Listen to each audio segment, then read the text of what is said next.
Hi, it's Steve from PartSelect. Today we're going to show you how to change the blower wheel on your dryer, and it's a really easy job. All we're going to need is a 5/16 nut driver, a 1/4" nut driver, a pair of locking pliers, and a 7/8 socket with a short extension and a ratchet.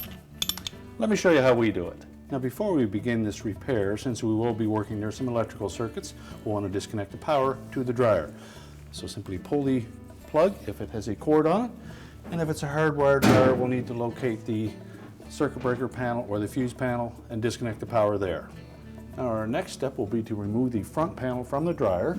And on this model there are two 5/16 screws at the bottom of the front panel that secure it to the base. So we'll just remove those two screws. Now with the screws removed, we can tilt out on the bottom of that front panel and unhinge it from the top where it's held in place with two spring clips. And then pivot it enough sideways, we can access the wires to the door switch. We're simply going to remove those two wires. And there are two separate sized terminals, so they will be easy to reconnect them. And then we're going to set that front panel aside. Now next we're going to remove the front bulkhead assembly, and it's held in place with four 5/16 screws that secure it to the sides of the cabinet. Then we'll just lift up on that front bulkhead until we release the two tabs at the bottom,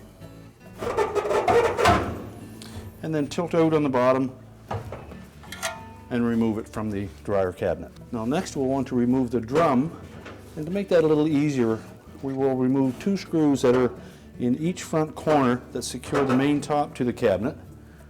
Again, they are a 5/16 screw. Now with these screws removed for the top, that will allow us to gain a little extra room to pull that drum out. So we can just gently move it forward and lift it off the rear rollers. And then we can reach in and we find the belt around the idler pulley. Release the tension on it and slide the belt off. And unravel it from the motor pulley. And then we can pull that drum completely out.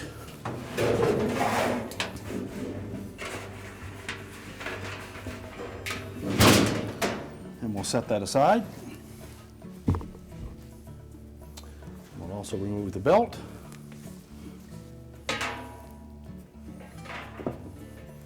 And this will give us much easier access to replace the part. Now to do this repair, I find it easier if we actually remove the blower housing and motor from the dryer itself. This really held in place just with two 5/16 screws that secure the front of the blower housing to the base, and then there's a slotted tab at the back that will allow us to pull it completely out and remove it. Now before we do that, we're just going to slide that vent outlet off the back, and we'll remove two 5/16 screws into the base, and then we're just going to gently lift up on the front of that housing and pull it forward while wiggling it back and forth, and that will release the tab at the back. Now to gain a little extra length, we can remove these two wires from the thermostat on the front of the housing, and then just lift that whole assembly up and pivot it around. Now with the motor and blower assembly out where we can work on it, we're next going to remove these 1/4" screws that secure the front of the blower housing to the housing itself. And just lift that cover away.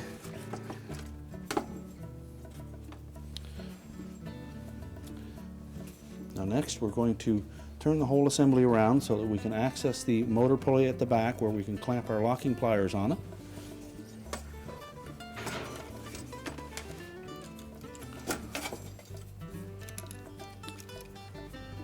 We're going to clamp right on that large portion of the pulley, not out on the very end, but in towards the motor.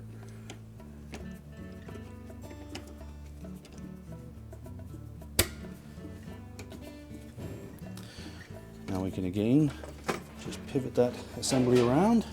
So our next step will be to turn that pulley off counterclockwise, and we have those locking pliers to keep the shaft from turning. And we suggest that you put some protective gloves on.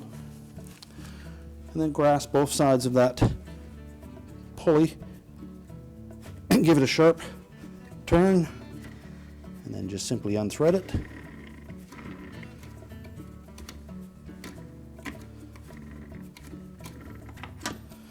Remove the old pulley and discard it.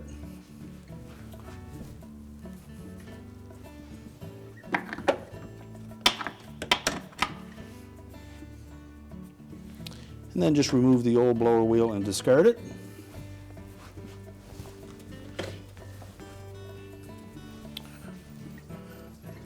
Just inspect that shaft and make sure it's clean and free of any debris. And then we'll thread the new blower wheel onto that shaft, just turning it clockwise. Then we'll want to reposition those locking pliers at the back so that it doesn't interfere with the idler pulley.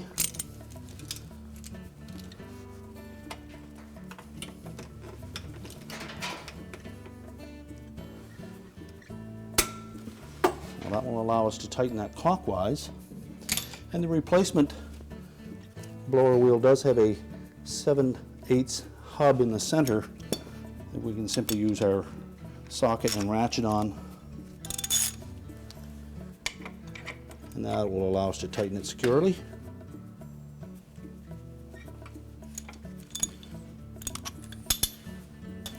We can then release the locking pliers,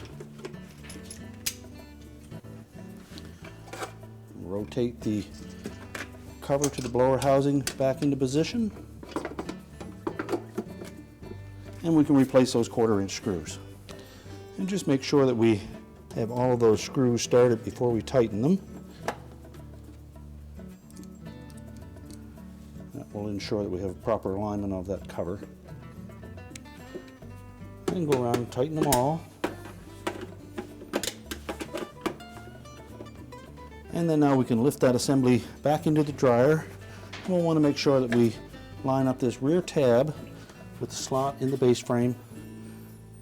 Once we have that fully inserted in there, we can line up the 2 screw hole positions on the front.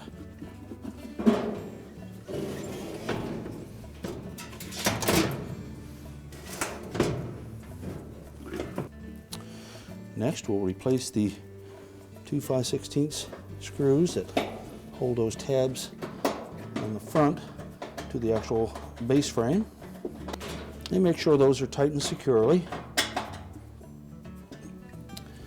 And we can reconnect the 2 wires to the thermostat. One has a male terminal and one has a female terminal, so they can't be mixed up. And now we're ready to reinstall the drum and the belt. Now, when reinstalling the belt on this dryer, I want to give you a good idea of how that is routed around the idler pulley and the motor shaft, because it's difficult to see from a wide angle with the drum into place. So the belt is going to come down the right-hand side of that drum. It's going to lay across the top of that idler pulley, and it's going to tuck down underneath.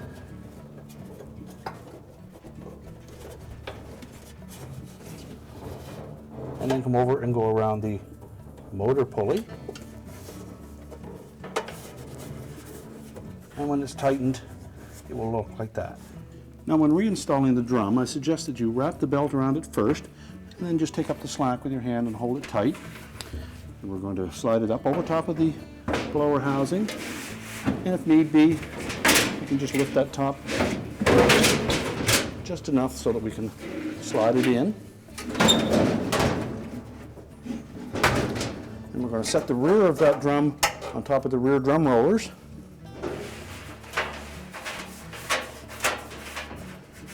And then just let the belt hang loosely on the drum. And then we can reach in with one hand on the right-hand side of that blower housing and our left hand in through the middle. And then we can pull that belt across the top of the idler pulley, down underneath the idler pulley, and then by just pushing on that pulley to take some of the tension of the spring, wrap it around the motor.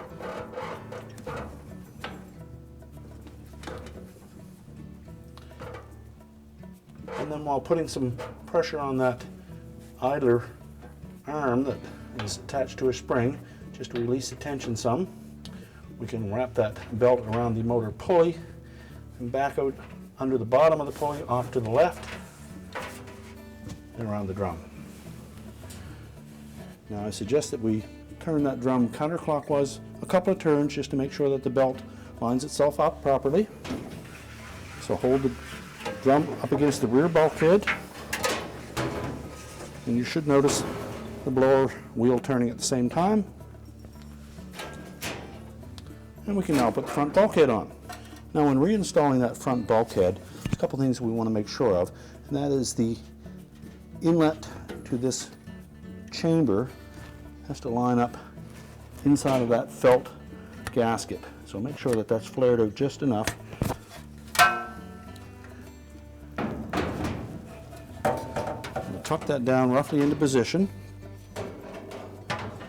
Rotate it around until it's square with the front. And then we need to catch the bottom of the drum with those glides so that they're supported properly. And hook those tabs in, one on either side. And that should line those screw holes up. Again, we're just going to turn that drum counterclockwise, make sure it's not binding. Reach around that felt, make sure we haven't collapsed that anywhere. And then we can reinstall the screws. And tighten those all securely. We can then replace the screws that secure the top to the cabinet. And again, we'll tighten those securely. And once we have both of those secure, we can now put the front panel on. Remember to reconnect the harness to the door switch.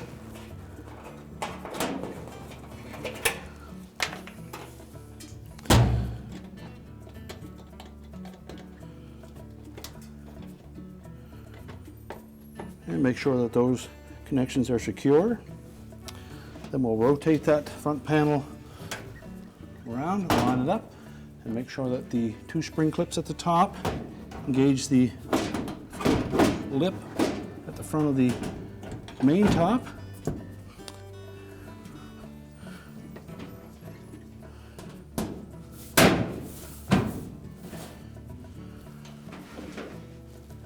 And then install the two 5/16 screws that secure the front panel at the bottom. We're now ready to reconnect the power, and our repair is complete. I told you it was an easy job. Thanks for watching, and good luck with your repair.